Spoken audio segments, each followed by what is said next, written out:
ဘယ်ကိစ္စပဲလှုပ်လို့အခက်ခဲဆိုတာကြုံတတ်တယ်အဲ့ဒီကြုံလာတဲ့အခက်ခဲတွေကိုဖြတ်ကျော်ဖို့ဆိုတာလူတွေမှာသိခံရတဲ့အနေအထားမျိုးတွေရှိတယ်။ဘာတွေကိုသိခံရတာတော့လို့ဆိုရင်ရာသီဥတုဓာတ်ကိုသိခံရတယ်။ကိုယ်နဲ့ဆက်ဆံတဲ့ပုဂ္ဂိုလ်တွေရဲ့အပြောအဆိုကိုလည်းသိခံရတယ်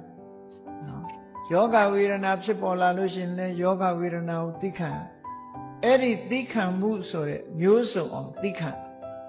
အခက်ခဲတွေမှန်သမျှတွန်းလှန်နိုင်ဖို့အတွက်သိခံခြင်းဆိုတာအရေးကြီးတယ်။ညာတော့အဖြစ်သိခံတယ်ဆိုတာလူတွေကတစ်ဖက်သားကကိုယ်စော်ကားတာကိုငုံခန္ဓာကိုပဲသိခံတယ်လို့ထင်တာ။တကယ်ကတော့သိခံမှုဆိုဒီမှာစိတ်နှလုံးမတုန်လှုပ်ပဲနဲ့ဘဂတိအနေအထားမပြတ်အောင်ကိုယ်စိတ်ကိုထိန်းချုပ်နိုင်တဲ့စွမ်းရည်တတ္တိတစ်မျိုးကိုသိခံတယ်လို့ခေါ်တာ။အဲ့ဒါလို့မဟုတ်ပဲနဲ့ငုံခံယုံခံပြီးတော့စိတ်ထဲကမကြေမနပ်ဖြစ်နေရင်သိခံခြင်းဆိုတဲ့ခန္တီမဖြစ်ဘူးသိခံခြင်းဆိုဒီမှာအေးကိုယ်စော်ကားလည်းပဲဒီစကားကိုဖြောက်ပလိုက်တယ်ချက်ချင်းပဲပြန်ပြီးတော့လက်ခံစဉ်းစားတာတွေးတောတာတွေမလုပ်ဘူး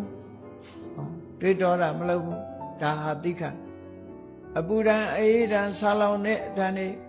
ခက်ခဲပင်ပန်းမှုတွေအကုန်သိခံ